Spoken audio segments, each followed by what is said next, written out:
على سيدنا محمد وعلى آل سيدنا محمد كما صليت على إبراهيم وعلى آل إبراهيم في العالمين إنك حميد مجيد. أعوذ بالله من الشيطان الرجيم. بسم الله الرحمن الرحيم. وعد الله الذين آمنوا منكم وعملوا الصالحات ليستخلفنهم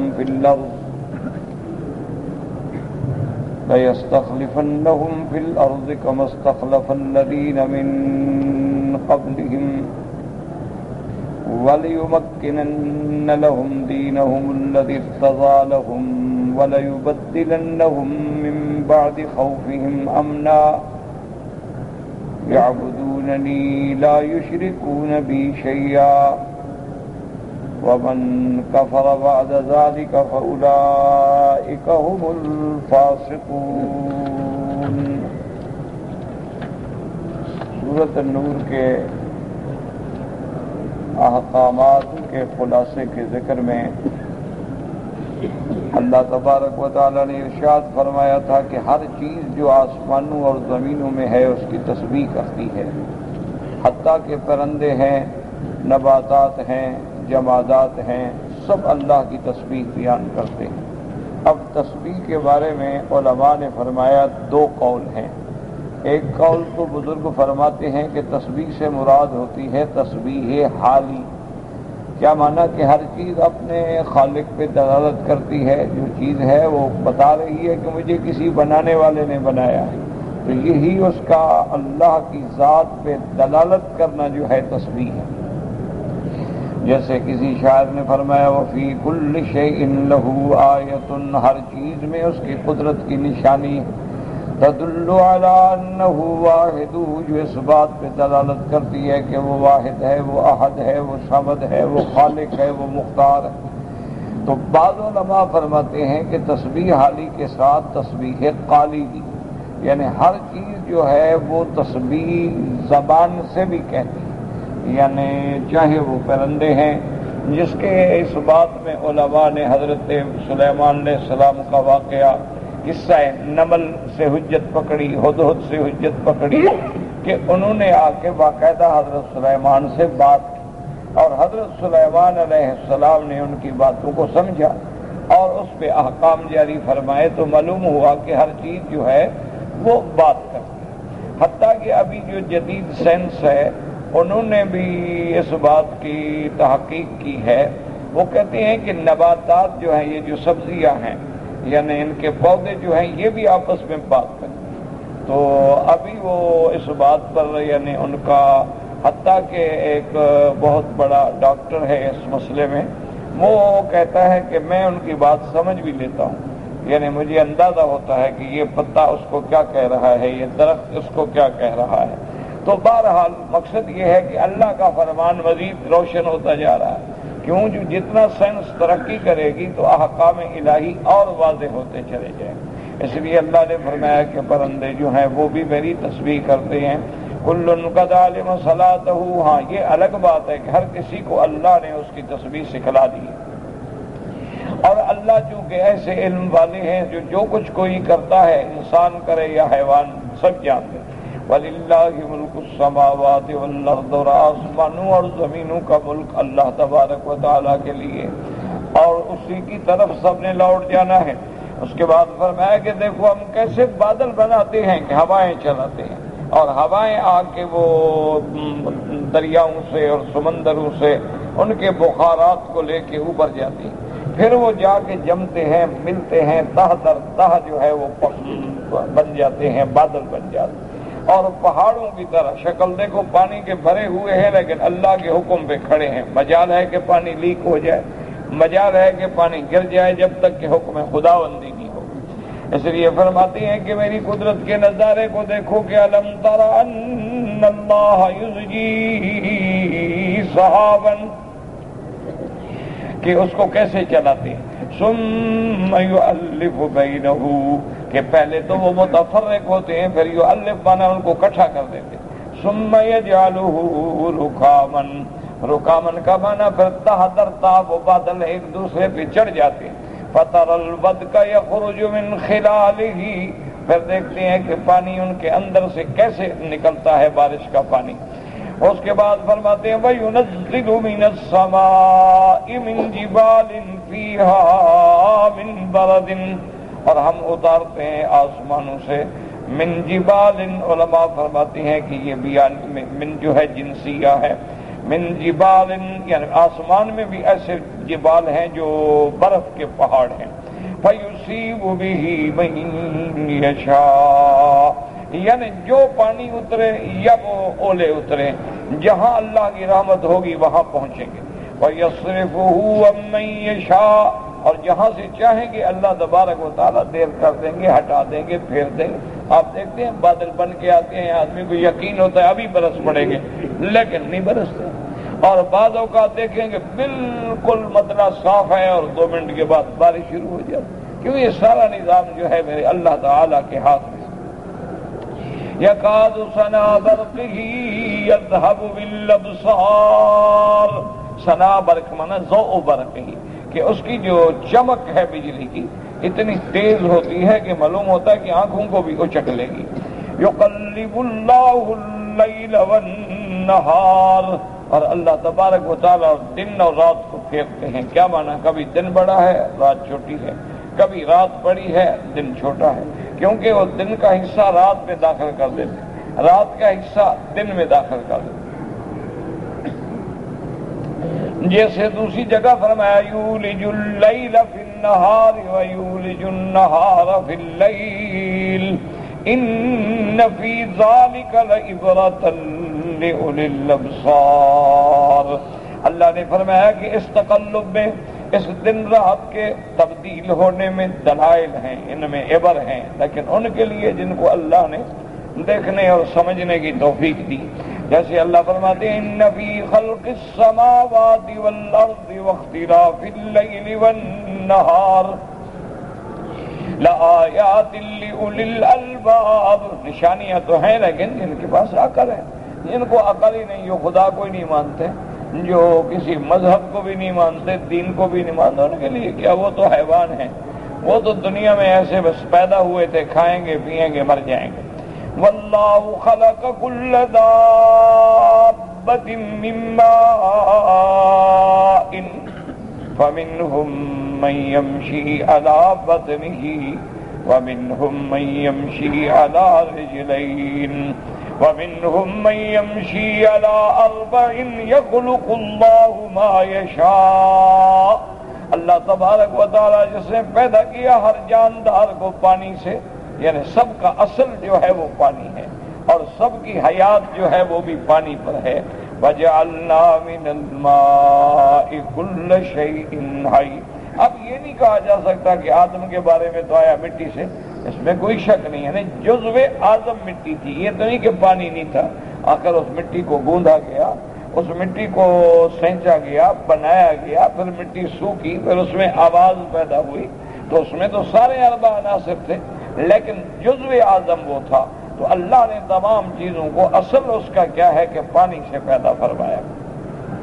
فَمِنْهُمْ مَنْ يَمْشِي عَلَى بَطْنِهِ، اور بعض جانور ایسے ہیں جو پیٹ کے بل چلتے ہیں، جیسے سانپ ہے، دیکھو پیٹ پہ جا رہا ہے، کوئی ٹانگیں نہیں، کچھ نہیں، کوئی پاؤں نہیں، اسی پہ وہ ایسا اور اتنا تیز جاتا ہے کہ آپ دیکھیں گے آپ دوڑیں تو آپ سے بھاگ جائے، آپ جتنا بھاگیں وہ آپ سے تیز چلتا ہے.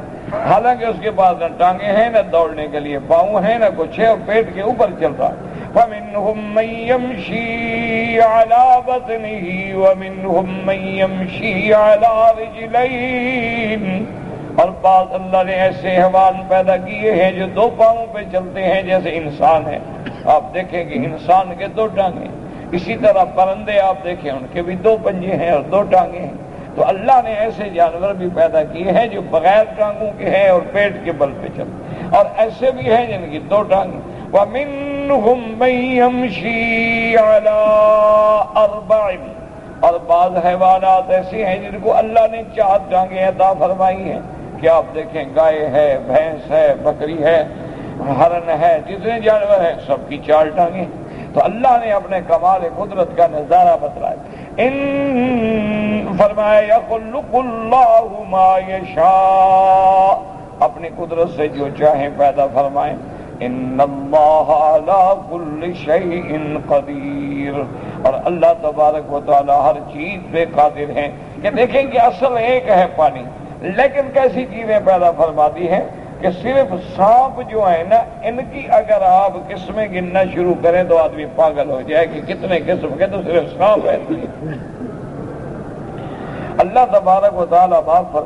اچھا، کتنے سانپ ہیں جو زہریلے ہیں، کتنے سانپ ہیں جن میں زہر نہیں ہوتی ہیں وہ سانپ، کتنے سانپ ہیں جو پانی میں ہوتے ہیں، کتنے سانپ ہیں جو خشکی پہ ہوتے ہیں.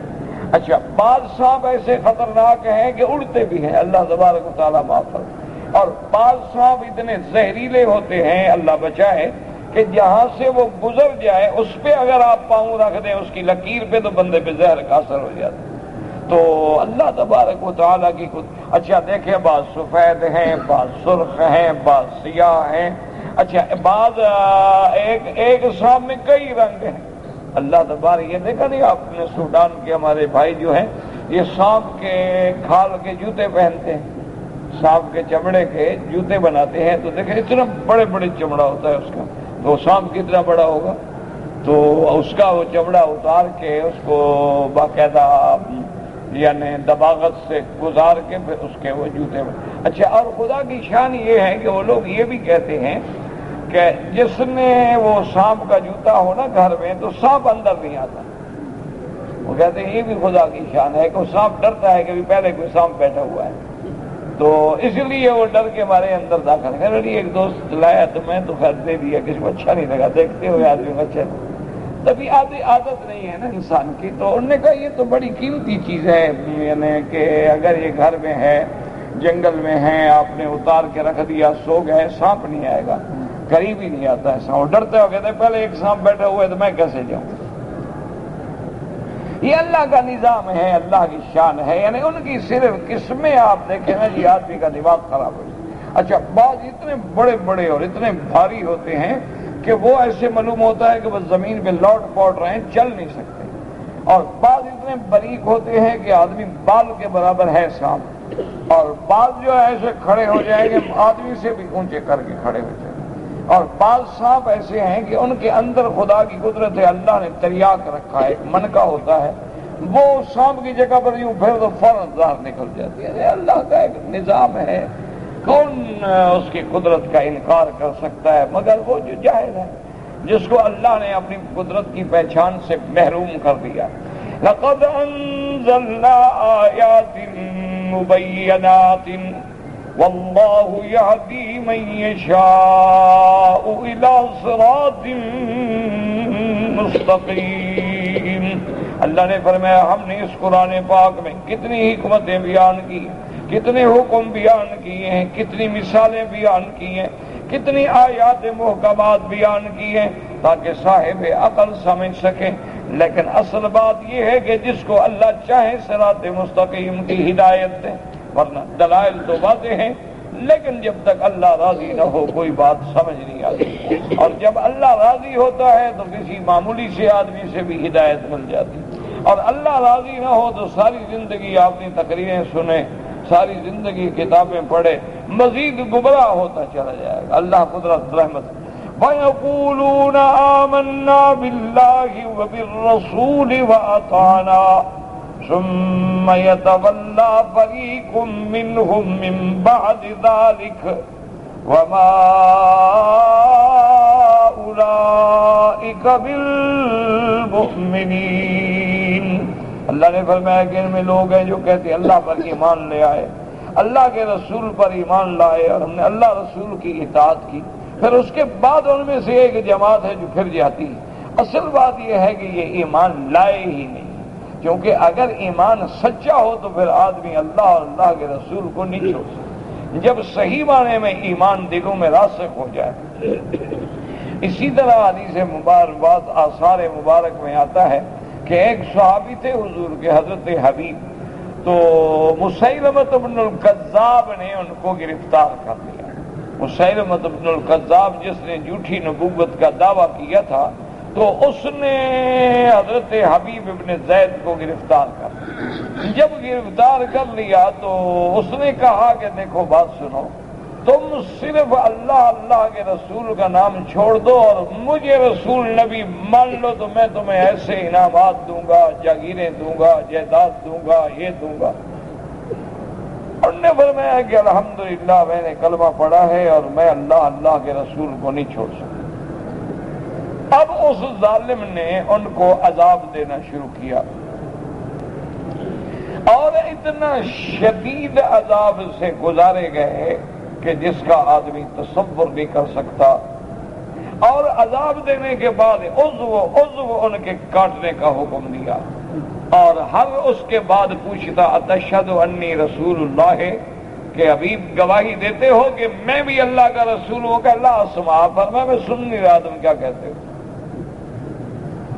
میں سنا ہی نہیں ہوں، سننے نہیں چاہتا یہ بات، جواب کیا دوں گا؟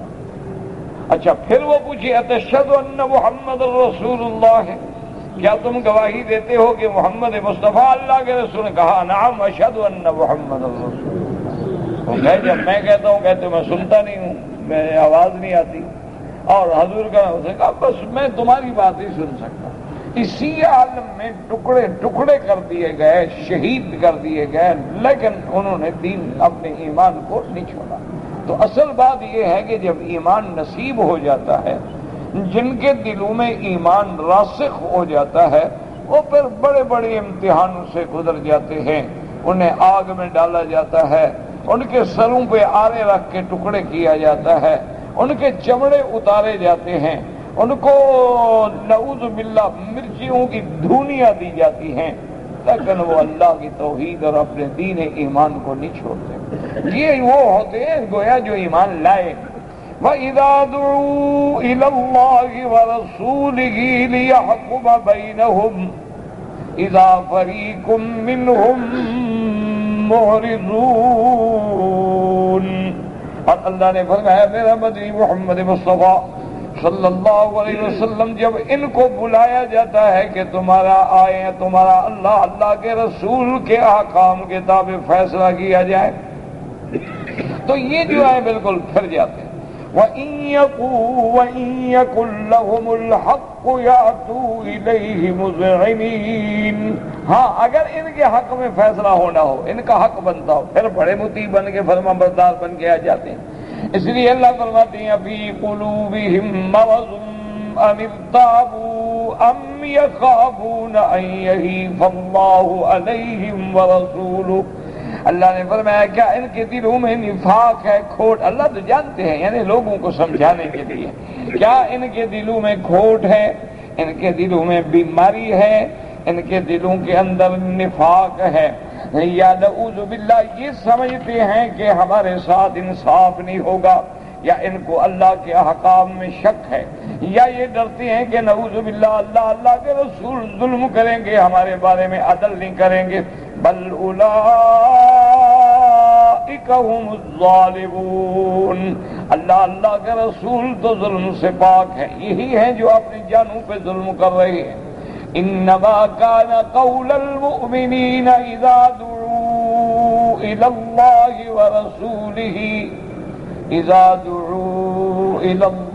ورسوله ليحكم بينهم ان يقولوا سمعنا واطعنا۔ اللہ نے فرمایا میرا بدری اصل مومن تو وہ ہے کہ جن کو جب اللہ رسول کے فیصلے کی طرف بلایا جاتا ہے وہ کہتے ہیں حاضر حاضر، بالکل ہم سمع و طاعت کے پابند ہیں۔ وَأُولَئِكَ هُمُ الْمُفْلِحُونَ۔ اور یہی لوگ ہیں میرا مدنی محمد مصطفیٰ جو کامیاب ہیں، جو کامیابی دنیا و آخرت کی کامیابی پانے والے ہیں۔ وَمَن يُطِعِ اللَّهَ وَرَسُولَهُ وَيَخْشَ اللَّهَ وَيَتَّقِهِ فَأُولَئِكَ هُمُ الفائزون۔ اللہ نے فرمایا جو شخص اللہ اللہ کے رسول کی اطاعت کرے، فرما برداری کرے، کس میں یعنی جس میں اللہ رسول کا حکم ہے یا جس سے اللہ اللہ کے رسول روک دیں، اور اس کے بعد فرماتے ہیں کہ صرف یخشى اللہ ویتقہ، اور اللہ کا ڈر بھی ہو، اور اللہ کے حکم اور اللہ کی عظمت و ہیبت کے پیش نظر گناہوں سے بھی بچے. فرمایا وَأُولَئِكَ هُمُ الْفَائِزُونَ. اور بعض علماء نے فرمایا وَيَخْشَى اللَّهَ، جو گزر چکا اس پہ ڈرتا ہے اور آنے والے وقت سے گھبراتا ہے کہ مستقبل جو ہے اس میں مجھ سے کوئی غلطی نہ ہو جائے. یخشى اللہ یعنی مزہ، وَيَتَّقِ یعنی فیما یستقبل، فَأُولَئِكَ هُمُ الْفَائِزُونَ. یہی لوگ ہیں جو کامیاب ہیں. کیا معنی؟ فازوا بکل خیر، ہر بھلائی لے گئے، ہر شر سے امن میں آ گئے، دنیا و آخرت کے اندر کامیاب ہو گئے. اب اللہ فرماتے ہیں وَأَقْسَمُوا بِاللَّهِ جَهْدَ أَيْمَانِهِمْ لَئِنْ أَمَرْتَهُمْ لَيَخْرُجُنَّ قُلْ لَا تُقْسِمُوا طَاعَةٌ مَعْرُوفَةٌ. اب اللہ فرماتے ہیں کہ میرا مدنی محمد مصطفیٰ صلی اللہ علیہ وسلم یہ منافق لوگ آ کے قسمیں کھاتے ہیں، کیونکہ منافقوں کی تو عادت یہی تھی نا کہ ظاہراً تو آگے بڑی بڑی قسمیں کھاتے تھے، ہم غلام ہیں، ہم تو فرما بردار ہیں، ہم تو بالکل اسلام پہ جان دینے کے لیے تیار ہیں، آپ حکم تو کریں نا حضور ہمیں، لیکن اندر کھوٹ ہے. اس لیے اللہ فرماتے ہیں وَأَقْسَمُوا بِاللَّهِ جَهْدَ أَيْمَانِهِمْ، بڑی سخت سخت قسمیں کھاتے ہیں کہ جب آپ ہمیں حکم دیں گے کہ جہاد کے لیے نکلو تو ہم بالکل غلامی کریں گے، حاضر ہیں، جہاد کریں گے. اللہ نے فرمایا میرا محبوب ان کو بتلا دو کہ قسمیں نہ کھاؤ، ہم جانتے ہیں. قُلْ لَا تُقْسِمُوا لَا تَعْلِمُوا. کیوں؟ طاعۃ معروفۃ. کیا مانا؟ تمہاری فرما برداری جانی پہچانی ہے، ہم جانتے ہیں کس طرح تم فرما بردار. یا بعض علماء نے فرمایا طاعۃ معروفۃ، تمہاری فرما برداری زبانی کلامی ہے لیکن عملی نہیں ہے، ہم جانتے ہیں. ان اللہ خبیر بما تعملون، اللہ تبارک و تعالی ہر جاننے والے ہیں جو تم عمل کرتے ہو. قل اطیعوا اللہ واطیعوا الرسول، آپ ان کو حکم دیں کہ اللہ کی اطاعت کریں، اللہ کے رسول کی اطاعت کریں اور دل سے اطاعت کریں، سچی اطاعت کریں. فَإِن تَوَلَّوْا فَإِنَّمَا عَلَيْهِ مَا حُمِّلَ وَعَلَيْكُمْ مَا حُمِّلْتُمْ. لیکن اگر یہ اللہ رسول کی اطاعت نہ کریں، اللہ رسول کی اطاعت کو چھوڑ دیں تو میرا مدنی آپ نہ گھبرائیں. فَإِنَّمَا عَلَيْهِ، ہمارے پیغمبر کے ذمے وہ ہے جو ہم نے ان کے ذمے لگایا ہے کہ ابلاغ رسالت پیغام پہنچا دیں. وَعَلَيْكُمْ مَا حُمِّلْتُمْ، اور تمہارے ذمے یہ ہے کہ تم اس کے حکم کی اطاعت کرو، تعمیل کرو، اس کی فرما برداری کرو. تو کام تو تقسیم ہے، اللہ نے اپنے پیغمبروں کے ذمے اور ان کے بعد علماء جو ورثۃ الانبیاء ہیں ان کے ذمے ہے کہ وہ حق بات پہنچا دیں. انہوں نے پہنچا دی، اب اطاعت کرنا تو تمہاری ذمہ داری. کرو گے تو کامیاب ہو جاؤ گے، نہیں کرو گے تو دنیا و آخرت میں ناکام ہو جاؤ. اس لیے فرمایا فَإِنَّمَا عَلَيْهِ مَا حُمِّلَ وَعَلَيْكُمْ مَا حُمِّلْتُمْ وَإِن تُطِيعُوهُ تَهْتَدُوا. اگر تم میرے مدنی محمد مصطفیٰ کی فرما برداری کرو گے، اطاعت کرو گے تو ہدایت پا جاؤ گے. کیونکہ اللہ کا نبی ہدایت کی طرف بلاتے ہیں، صراط مستقیم کی طرف بلاتے ہیں. اللہ کے پیغمبر نے وضاحت فرما دی ہے کہ میری دعوت کیا ہے، صراط مستقیم ہے. اس لیے فرماتے ہیں وَإِن تُطِيعُوهُ تَهْتَدُوا، اگر تم نے میرے پاک نبی کی اطاعت کی تو اس میں تم کامیاب ہو جاؤ گے. وَمَا عَلَى الرَّسُولِ إِلَّا الْبَلَاغُ الْمُبِينُ، اور نہیں ہے رسول کے ذمے مگر کھول کے پہنچانا. جیسے اللہ نے فرمایا فَإِنَّمَا عَلَيْكَ الْبَلَاغُ، میرا محبوب آپ کی ذمہ داری پہنچانا ہے. وَعَلَيْنَا الْحِسَابُ، ان سے حساب لینا یہ تو ہمارا کام ہے. جیسے فرمایا فَذَكِّرْ إِنَّمَا أَنْتَ مُذَكِّرٌ، میرا مدنی آپ ان کو ڈرائیں، آپ ان کو ترغیب و ترہیب کے ذریعے جہنم کے عذاب سے ڈرائیں، اللہ کے غضب، اللہ کے جلال سے ڈرائیں۔ بس آپ کی ذمہ داری اتنی ہے، لست علیہم بمسیطر، ہم نے آپ پر ان کو نگران تو نہیں بنایا ہے کہ زبردستی آپ ان کو اسلام کی طرف لے آئیں۔ تو میرا محبوب آپ کی ذمہ داری جو ہے وہ تبلیغ ہے، وہ دعوت الی اللہ ہے، دعوت الی صراط مستقیم ہے، اور لا شک کبھی ذالک کہ اللہ کے نبی نے اس دعوت کو پہنچا دیا۔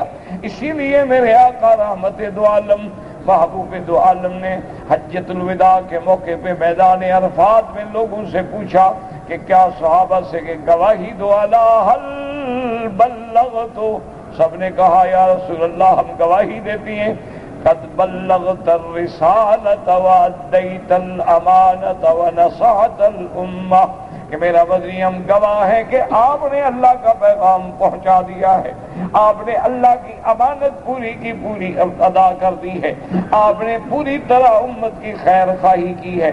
حضور نے انگلی کھڑی کی کہا اللہ اللہم علی هل بلغت اللہم فاشہد، میرا اللہ آپ بھی گواہ ہو جائیں کہ آپ نے میرے ذمے جو ڈیوٹی لگائی میں نے پوری کر دی ہے، میں نے دین پہنچا دیا ہے، باقی ہدایت دینا نہ دینا یہ آپ کے ہاتھ میں ہے، توفیق ہدایت جو ہے وہ اللہ کے ہاتھ میں ہے، اور دلوں کے پھیرنے والی اللہ کی ذات ہے، مقلب القلوب اللہ کی ذات ہے۔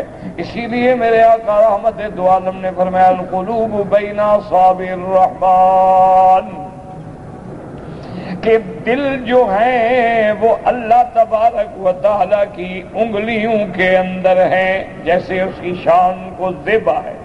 اور اس کے بعد فرمایا یقلب کیف یشاء ویصرف کیف یشاء، وہ جدھر چاہے دلوں کو پھیر دیں۔ اسی لیے میرے محبوب سجدے میں زیادہ دعا فرماتے تھے یا مقلب القلوب والابصار ثبت قلبی علی دینک، کہ دلوں کو پھیرنے والی جو ہے وہ اللہ کی ذات ہے۔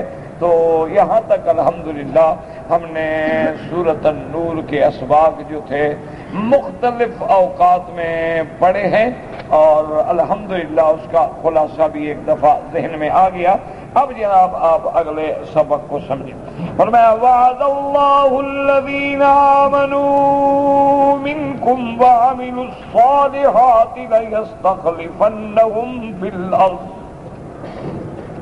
لَيَسْتَخْلِفَنَّهُمْ فِي الْأَرْضِ كَمَا اسْتَخْلَفَ الَّذِينَ مِنْ قَبْلِهِمْ وَلَيُمَكِّنَنَّ لَهُمْ دِينَهُمُ الَّذِي ارْتَضَىٰ لَهُمْ وَلَيُبَدِّلَنَّهُمْ مِنْ بَعْدِ خَوْفِهِمْ أَمَنًا يَعْبُدُونَنِي لَا يُشْرِكُونَ بِي شيئا ومن كفر بعد ذلك فأولئك هم الفاسقون۔ یہ آیت مبارک جو ہے یاد رکھیں، اس آیت کو آیت استخلاف کہا جاتا ہے، اور یہی وہ آیت مبارک ہے جس سے علماء اہل سنت والجماعت نے خلفاء راشدین کی خلافت پہ استدلال کیا، کیونکہ اس میں تو کوئی شبہ نہیں ہے کہ میرے آقا کے آمد سے پہلے اللہ تبارک و تعالی کا نظام عالم جو تھا وہ ہر قوم میں انبیاء کو بھیجا گیا، ہر قوم میں اللہ نے رسول بھیجے، نبی بھیجے، پیغمبر بھیجے، اور ایک پیغمبر کے بعد پھر اور پیغمبر بھیجا، اس کے بعد اور پیغمبر بھیجا، اور کبھی ایسا بھی ہوا کہ ایک ایک وقت میں کئی کئی پیغمبر موجود تھے۔ اب جیسے آپ نے الحمدللہ قرآن میں پڑھا ہے کہ جب حضرت موسیٰ علیہ السلام کی رسالت و نبوت کا زمانہ ہے تو حضرت ہارون بھی موجود ہے، اور حضرت ہارون بھی نبی ہیں۔ اسی طرح آپ نے دیکھا ہے کہ جب سیدنا یعقوب علیہ السلام آئے ہیں مصر میں، حضرت یعقوب بھی نبی ہیں اور یوسف علیہ السلام بھی نبی ہیں، اور بعض علماء نے تو یہاں تک بھی لکھا ہے کہ ان کے جو باقی بھائی تھے اللہ نے ان کو بھی نبوت عطا فرمائی ہے، لیکن بہرحال وہ ایک مابعد اختلاف بات ہے۔ لیکن حضرت یوسف علیہ السلام اور حضرت یعقوب علیہ السلام کی نبوت میں تو کوئی شبہ ہی نہیں، حضرت یعقوب بھی موجود ہیں اور حضرت یوسف بھی موجود ہیں۔ اسی طرح سیدنا ابراہیم الخلیل علیہ السلام اللہ کے خلیل ہیں، شان والے پیغمبر ہیں، اور ابو الانبیاء والمرسلین ہیں۔ کیا ہے، اتنا بڑا مقام ہے اللہ نے حضرت خلیل کو عطا فرمایا۔ اب آپ دیکھیں سیدنا ابراہیم علیہ السلام بھی نبی ہیں، لوط علیہ السلام بھی نبی ہیں، ایک ہی زمانہ ہے، ایک ہی دور ہے، اور لوط علیہ السلام آپ کے رشتے دار ہیں۔ اسی لیے جب فرشتے آئے تھے سیدنا ابراہیم علیہ السلام کے پاس تو انہوں نے کہا تھا نا انا ارسلنا الی قوم لوط، تو لوط علیہ السلام بالکل قریب تھے اور رشتہ داری بھی ہے، اور لوط علیہ السلام بھی نبی ہے، ابراہیم علیہ السلام بھی نبی۔ اچھا، اسی طرح پھر دیکھیں کہ اللہ نے سیدنا ابراہیم علیہ السلام کو بیٹا دیا حضرت اسحاق، وہ بھی نبی ہے۔ اللہ نے آپ کو بیٹا دیا حضرت اسماعیل، وہ بھی نبی ہے۔ پھر سیدنا اسحاق کی اولاد میں اللہ نے من وراء اسحاق یعقوب، حضرت یعقوب بھی نبی ہے۔ حضرت یعقوب کے بعد یوسف علیہ السلام بھی نبی ہیں۔ تو میرے کہنے کو مقصد یہ ہے، بات کو سمجھیں کہ اللہ تبارک و تعالی کا نظام تھا کہ اللہ نے پیغمبر بھیجے اور ایک سے ایک کو شان دیا، اور بعض ان میں رسول بھیجے اور بعض ان میں نبی بھیجے۔ رسول صاحب کتاب و صاحب شریعت ہوتا ہے، نبی صاحب وحی ہوتا ہے، لیکن اس کے لیے علیحدہ کسی کتاب یا شریعت کا ہونا ضروری نہیں ہوتا۔ جیسے کہ سیدنا موسیٰ علیہ السلام رسول ہیں، کلیم اللہ ہیں، صاحب شریعت ہیں، صاحب کتاب تورات ہیں، لیکن ہارون علیہ السلام نبی ہیں، رسول نہیں۔ اچھا، اللہ کی شان دیکھیں، اگر احادیث کو سامنے رکھا جائے، ہر چیز میں اللہ کی حکمت۔ مثلا اللہ نے چکر طواف کے 7 رکھے ہیں، بندہ باللہ، لیکن اس میں حکمت تو ضرور ہے نا کہ 8 نہیں رکھے۔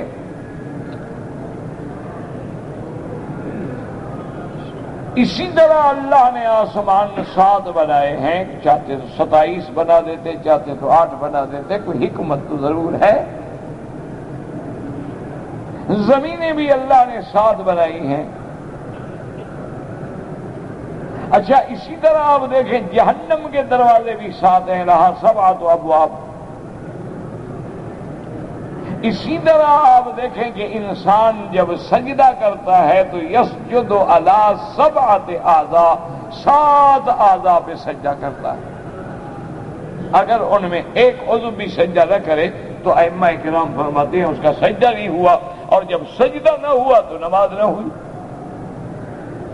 یہ بہت سارے لوگ ہوتے ہیں نا سجدے میں پیچھے ٹانگیں اٹھا لیتے ہیں، تو بعض ائمہ کرام کے نزدیک ہوتے ہیں ان کی نماز ہی باطل ہو گئی، کہ سجدہ کرنا ہی اسی طرح ہے کہ 2 گھٹنے بھی زمین پہ ہوں، پاؤں بھی زمین پہ ہوں، 2 ہاتھ بھی زمین پہ ہوں، اور پیشانی اور ناک بھی زمین پہ ہو، تب جا کے سجدہ مکمل ہوگا۔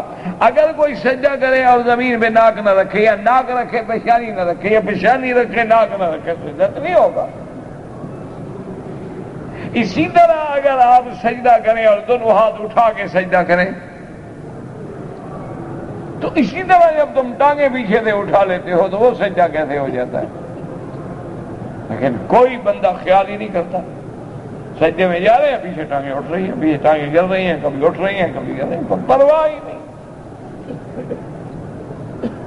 حالانکہ بعض ائمہ کے نزدیک اس حال میں نماز نہیں ہوتی، نماز فاسد ہو جاتی ہے کہ جب سجدہ نہ ہوا تو نماز بھی نہ ہوئی۔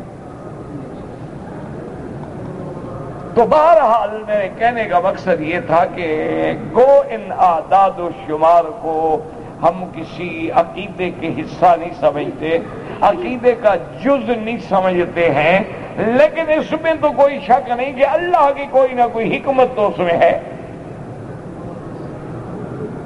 اچھا، بعض حکمتیں ہماری سمجھ میں آ گئی الحمدللہ، بعض ہماری حکمتیں جو ہے ماورائے عقل ہیں، یعنی ہمارے عقل سے بلند و بالا ہیں، ہماری سمجھ نہ آئی تب بھی الحمدللہ، لیکن حکم ہے تو صحیح۔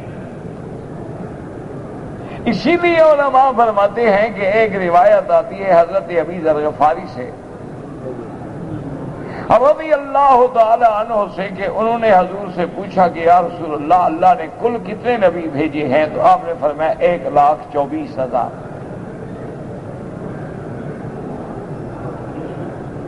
انہوں نے دوسرا سوال کیا کہ یا رسول اللہ وما عدد الرسل، ان میں اللہ نے رسول کتنی بھیجے ہیں؟ تو حضور پاک نے فرمایا 313، یعنی انبیاء کی کل تعداد تقریباً 1,24,000، اور ان میں رسول کتنی ہے؟ 313۔ یہ آپ دماغ میں رکھیں کہ اللہ کی حکمتیں دیکھیں۔ اب جناب اسی طرح ایک حدیث مبارک ہے، حضور صلی اللہ علیہ وسلم نے فرمایا کہ میری امت میں سے 70,000 ایسا بندہ ہوگا جو بغیر حساب کے جنت میں جائیں گے۔ گو ایک حدیث اور بھی ہے جس میں یہ آتا ہے کہ وہ کون ہوں گے کہ بھئی جو لوگ جو ہیں داغ نہیں لگواتے آگ سے، اور جو لوگ جو ہیں جاہلیت کے انتر منتر جنتر پر عقیدہ نہیں رکھتے، جو لوگ جو ہیں یہ پرندوں کے اڑنے سے اور کوے کے بولنے سے اور آنکھ کے پھڑکنے سے کوئی بات نہیں نفع نقصان تصور کرتے، اللہ پہ توکل کرتے ہیں، ان کو اللہ جنت دیں گے۔ اور ایک روایت میں یہ بھی ہے کہ 70,000 بغیر حساب کے جنت جائیں گے، اور ہر ایک کے ساتھ پھر 70,000 ہوگا۔ اللہ قادر ہے، اللہ ہمیں بھی دعا کر لیں، اللہ نصیب کر دیں، اللہم ارزقنا الجنت بغیر حساب۔ تو اب جناب 70,000 ضرب 70,000 یعنی ہو گیا۔ تو بہرحال یعنی یہ بھی ایک حدیث مبارک ہے۔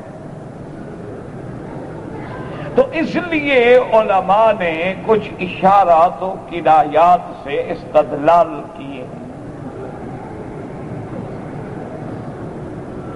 انہوں نے فرمایا کہ دیکھو کہ شان حکمت دیکھو کہ کل پیغمبر کتنی تھے؟ 1,00,000۔ اچھا، حضور جب حجۃ الوداع پہ تشریف لائے تو آپ کے ساتھ کل صحابہ کتنے تھے؟ 1,24,000۔ اللہ کی شان، یعنی جتنے انبیاء گزرے ہیں اتنے صحابہ ساتھ کھڑے ہیں۔ اچھا، پھر دیکھیں کہ ان انبیاء میں رسولوں کی تعداد کتنی تھی؟ 313۔ اصحاب بدر کتنی ہیں جنہوں نے جنگ بدر میں حصہ لیا؟ 313۔ کوئی حکمت تو ہے نا، وہ 314 ہوتے ہیں نا یہ 314 ہوتے ہیں۔ اللہ کی کوئی کام حکمت کے بغیر تو نہیں ہے نا، علیم حکیم ہے نا۔ یعنی اللہ کی شان دیکھیں کہ رسول بھی 313 ہیں اور اصحاب بدر بھی 300۔ اچھا، جنت میں جائیں گے کتنے؟ 70,000۔ ایک حدیث میں ہے کہ ایک غزوے میں حضور کے صحابہ کی تعداد بھی 70,000 تھی۔ بعض علماء نے فرمایا کم تھی، لیکن بعض علماء فرماتے ہیں نہیں 70,000۔ تو یہ ساری چیزیں جو ہیں نا میرے بھائی، اصل بات یہ ہے کہ اس میں اللہ کی حکمتیں ہوتی ہیں، اشارات ہوتے ہیں، جن کو اہل علم جو ہیں، جن کے سینے اللہ نے قرآن و حدیث کے لیے کھول دیے ہیں نا، صرف وہ سمجھتے ہیں۔ تو اس سے مسئلہ سمجھیں آپ استخلاف کا، کہ عقیدہ اہل سنت والجماعت ہے بالاتفاق، جس میں کوئی جھگڑا نہیں۔ تمام اہل سنت والجماعت، وہ حنفی ہیں، شافعی ہیں، مالکی ہیں، حنبلی ہیں، متفق، اس میں کوئی جھگڑا، کیوں؟ سارے اہل سنت ہیں، اس میں کوئی جھگڑا نہیں ہے کہ وہ متفق ہیں اس بات پہ کہ اللہ کے نبی کے بعد کوئی نبی نہیں ہے، نہ رسول ہے نہ نبی ہے، لا نبی بعدہ ولا رسول بعدہ، کہ رحمت دو عالم کے بعد کوئی نبی نہیں، اللہ نے نبوت آپ پہ ختم فرما دی۔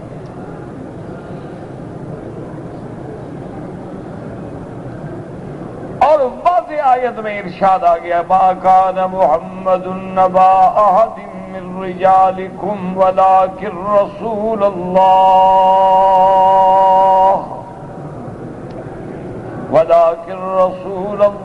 وخاتم النبیین،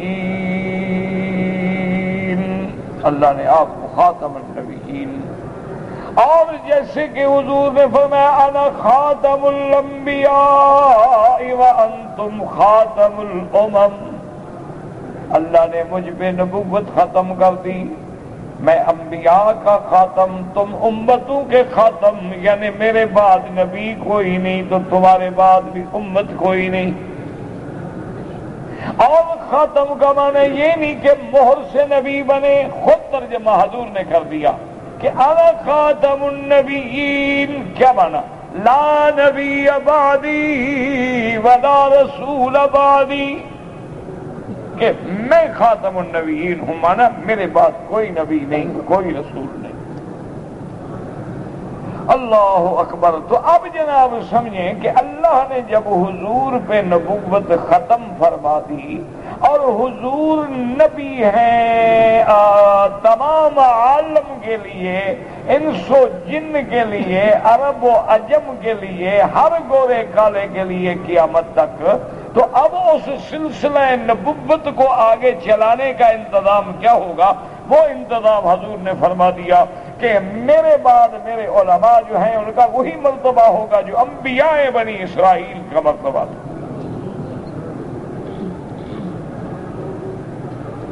اور میرے بعد کون ہوں گے؟ خلفاء۔ اب خلفاء جو ہیں یاد رکھیں، ایک ہے خلافت راشدہ، کیا معنی؟ علی منہاج النبوت، کہ بالکل عین جو نبوت کے کام باقی تھے نا وہ انہوں نے آ کے مکمل کر دیے۔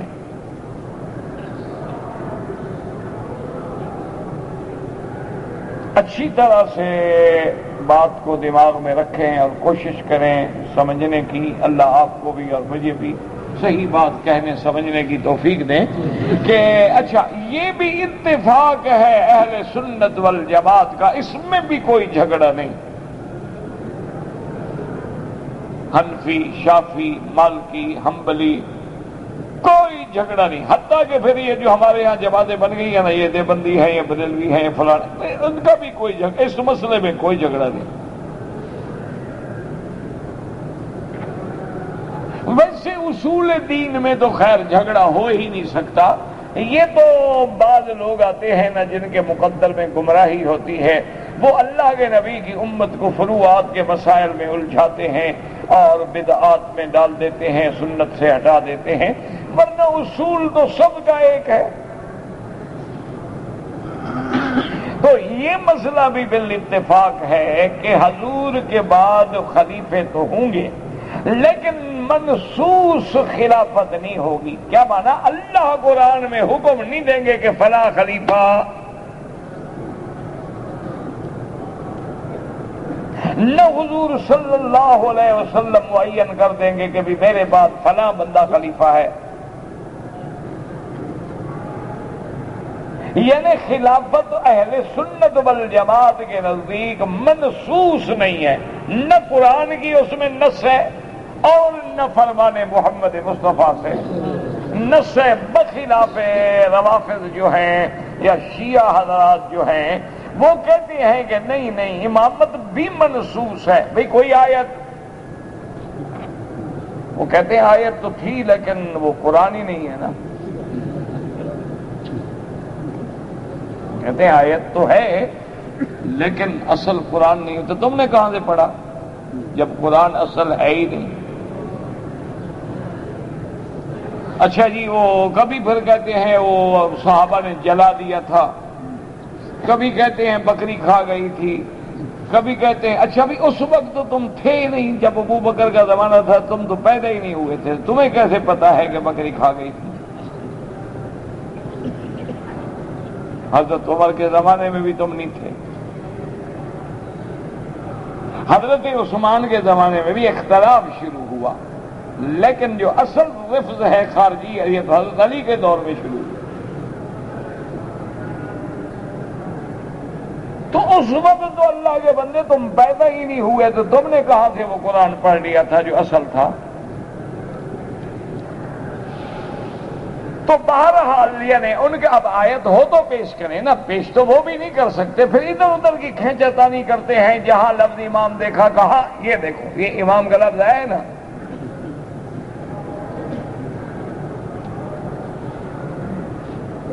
تو یہ ہمارا امام مراد ہے، وہ حضرت ابراہیم علیہ السلام کا واقعہ ہے اور وہ کہیں گے نہیں ہمارا امام مراد ہے۔ اب جناب سمجھیں کہ اہل سنت کا تو یہ عقیدہ ہے کہ بھئی حضور کے بعد خلیفے ہوں گے، خلیفے برحق ہیں لیکن منسوس نص نہیں۔ اچھا کیسے ہوں گے؟ حضور کے بعد جو امت مسلمہ ہے وہ انتخاب کرے گی، وہ مجلس شورا ہوگی، مشورہ ہوگا، ارباب حل و عقد ہوں گے، اور اللہ تبارک و تعالی نے جن کے مقدر میں لکھا ہے وہ منتخب ہو جائیں گے، اور صرف اشارات ہوتے ہیں، کنایات ہوتے ہیں، یا بعض آیات مبارک ایسی ہوتی ہیں کہ جن سے وہ مطلق حکم تو ملتا ہے ہمیں، کیوں اللہ نے فیصلہ کیا ہے کہ خلیفے تو آئیں گے، جعلکم خلفاء فی الارض، ایک کے بعد دوسرا، دوسرے کے بعد تیسرا، یہ تو نظام چلے گا قیامت تک، لیکن نص نہیں ہوگی کہ اس میں نام ہوگی یہ خلیفہ یہ خلیفہ یہ خلیفہ یہ خلیفہ، ابو بکر صدیق، حضرت عمر، حضرت عثمان، حضرت علی، نام نہیں ہے نص۔ تو اب کیا ہوگا؟ اشارات تو ہوں گے، کنایات ہوں گے،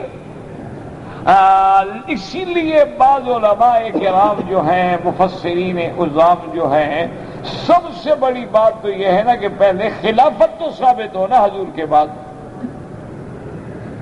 اب اگلا مرحلہ ہوگا کہ خلیفہ کون کون ہے، پہلے تو لفظ خلافت ثابت ہو نا، جب خلافت ثابت ہو جائے گی تو اب اگلے مرحلے پہ آئیں گے کہ حضور کے بعد پہلا خلیفہ کون بنا، دوسرا کون بنا، تیسرا کون بنا، چوتھا کون بنا۔ تو اس لیے اس آیت کو کہتے ہیں آیت استخلاف۔ زندگی باقی انشاءاللہ تو بات باقی۔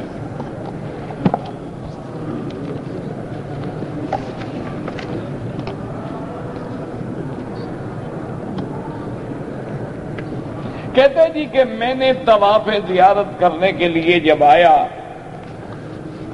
تو میں نے 5 چکر طواف زیارت کے کر کے میں تھک گیا، پھر میں نے آرام کیا، اور بعد میں آرام کرنے کے بعد وضو کر کے 2 چکر میں نے دوبارہ کیے، 7 پورے کر دیے۔ انشاءاللہ آپ کا طواف زیارت تو ہو گیا۔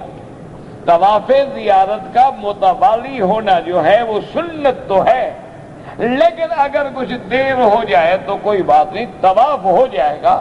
لیکن اگر سوال پوچھنے والا بھائی ادھر موجود ہے تو ایک دفعہ احتیاطاً پھر نیت کر کے طواف زیارت کی قضا کی نیت کر کے ایک طواف کر دو، ورنہ انشاءاللہ آپ کا وہی طواف بھی ٹھیک ہے، نہ آپ کے حج میں نقص ہے، نہ آپ پر کوئی جرمانہ ہے۔ لیکن اگر آپ مکے میں موجود ہیں، آج کل تو 10 منٹ میں طواف ہو جاتا ہے، تکلیف ہی کیا ہے؟ آدمی کیوں بلا وجہ وہم میں رہے؟ لہذا ایک دفعہ پھر نیت کر لیں گے، یا اللہ میں نے طواف زیارت میں جو 2 چکروں میں تاخیر کی تھی اس کے بدلے میں دوبارہ طواف کر رہا ہوں، مہربانی فرما کے قبول فرما۔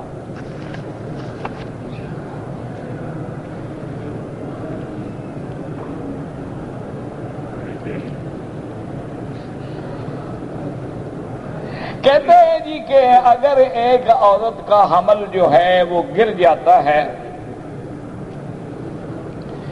اب جو میڈیکل سائنس ہے وہ یہ کرتے ہیں کہ ان کے رحم سے نطفہ نکال کے دوسری عورت کے رحم میں نطفے کو ٹھہرایا جاتا ہے، تو بچہ پیدا ہوگا تو اس کی ماں کون بنے گی؟ جس کے اندر نطفہ ٹھہرایا جائے گا اور جو اس حمل کو 9 مہینے پیٹ میں رکھے گی۔ سیدھی سی بات، وہ تو صرف بیج دینے والی ہے نا، زمین تو نہیں ہے نا بھائی۔ زمین جس سے زمین کھیتی تو جس سے نکلے گی اسی زمین کا نام ہوگا نا، تو وہاں سے تو صرف نطفہ لے کے اس کے رحم میں رکھ دیا گیا۔ اب یہاں نطفے نے پرورش پائی، پھر 9 مہینے اس نے پیٹ میں رکھا ہے، تو اس لیے لیکن یہ بھی دیکھنا پڑے گا کہ اس کے اندر جو نطفہ ہے وہ کس کا ہے؟ عورت کا ہے، اس کے خاوند کا ہے؟ یہ تو غیر عورت ہے، زنا ہے۔ کہ یہ ہوتا ہے کہ عورت کے اندر نطفہ قرار نہیں پکڑتا تو اس کے شوہر کا مادہ لے کے بیوی میں ڈال دیا جاتا ہے، وہ تو جائز ہے چونکہ اس کا خاوند ہے، اس کا مادہ اس کے لیے حلال ہے۔ لیکن اس عورت کے اندر جو نطفہ بنا ہے وہ تو اس کے خاوند سے بنا ہے نا، جس کے رحم میں رکھ رہے ہیں اس کے نطفے سے تو نہیں بنا ہے، تو لہذا یہ چیز شرعاً حرام ہے۔ اور اگر صحیح معنی میں اصولی طور پہ یہ ہے کہ ماں وہ ہوتی ہے حملت ہو امہ وہنن علی وہن، حملت ہو امہ کرہن، اللہ فرماتے ہیں ماں تو وہ ہے نا کہ جس نے تیرا بوجھ اٹھایا۔ کہتے ہیں جی کہ میں نے بنگلہ دیش میں شادی کیا ہے، اب نوکری پہ آیا ہوں اور بیوی میری جو ہے مجھ سے فوٹو مانگ رہی ہے، فوٹو کو کیا کرے گی؟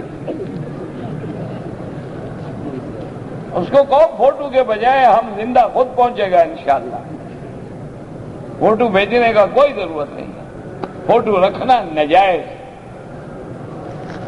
الا ضرورت ہے، پاسپورٹ ہے، آئیڈینٹی کارڈ ہے، محبت کے لیے بعض لوگ جیسے بیویوں کے فوٹو پرس میں رکھتے ہیں تاکہ جب بٹوا کھولیں دوستوں کو بھی زیارت ہو جائے نا کہ یہ میری بیوی ہے۔ سخی لوگ ہوتے ہیں نا، ہماری طرح تنگ نظر تھوڑے ہوتے ہیں کہ بھی کوئی نظر نہ ڈالے، وہ تو باقاعدہ ماشاءاللہ ڈرائنگ روم میں اپنی شادی والی تصویر رکھتے ہیں کہ جب مہمان داخل ہو سب سے پہلے میری بیگم کو دیکھے، اور وہ بھی میک اپ کے ساتھ تازہ بیوٹی پارلر سے نکل کے فوٹو کھینچا ہوا، بعد میں دیکھو تو انشاءاللہ لاہور پڑھنی پڑے۔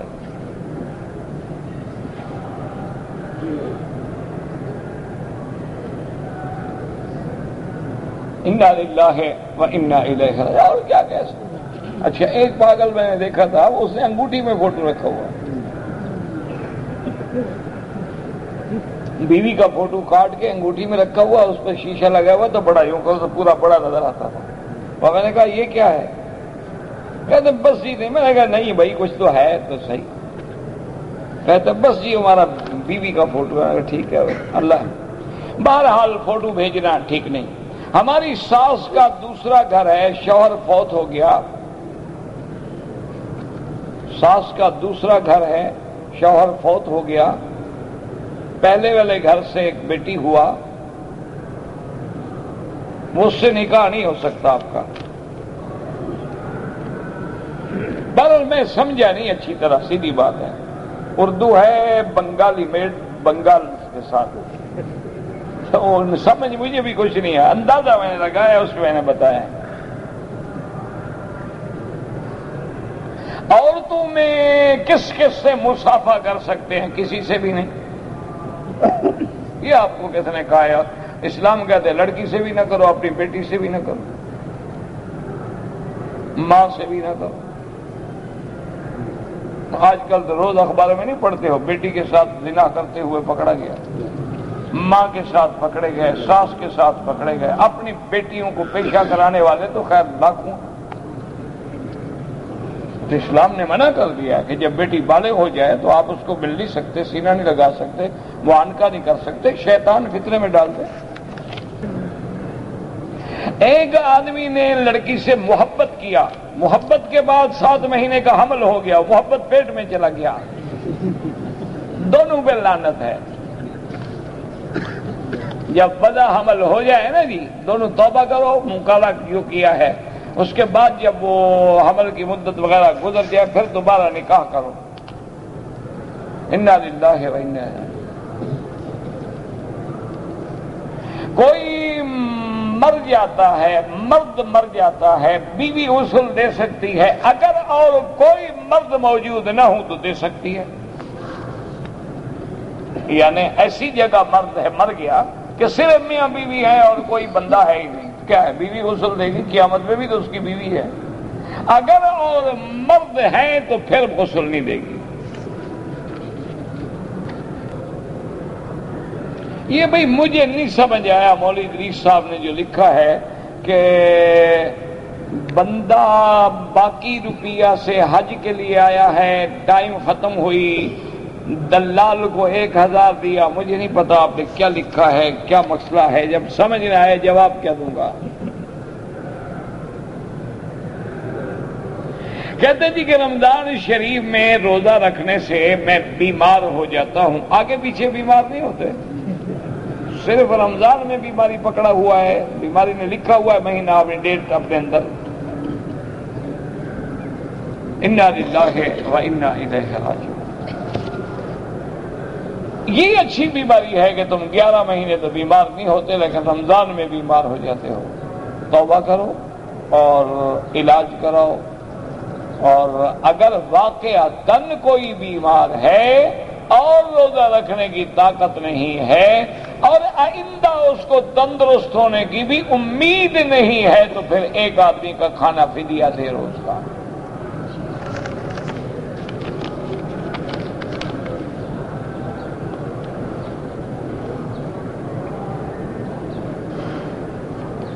کہتے ہیں جی کہ ایک عورت کو 9 تاریخ کو حیض آ گیا، 9 تاریخ کو اس نے حج پہ بھی گئی، کنکریاں بھی ماری، 12 دن حج کو واپس چلی گئی، لیکن کیا طواف زیارت کیا کہ نہیں کیا؟